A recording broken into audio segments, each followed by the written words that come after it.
Hello বন্ধুরা, কাজের ফাঁকে আরেকটি ভিডিও দিলাম।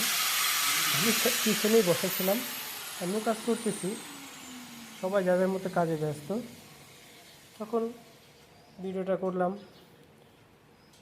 আমাদের প্রত্যেকটা কারিগর আমরা সবাই সবার মতো করে নিজের মতো করে কাজ করি।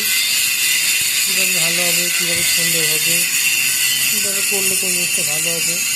প্রত্যেকটা কারিগরের একটা ভাবনা চিন্তাটা ভালো আছে, সবাই সুন্দর কাজ করে। এমনকি আমরা যেসব জিনিস বানাই, বানানোর পর অনেক রাফ আসে কাজগুলো, সেগুলো ফিনিশিং করা, তারপরে ফিনিশিং ঘষা মাজা শেষ করা অনেক সময় লাগে, কিন্তু সবাই দক্ষ কারিগর।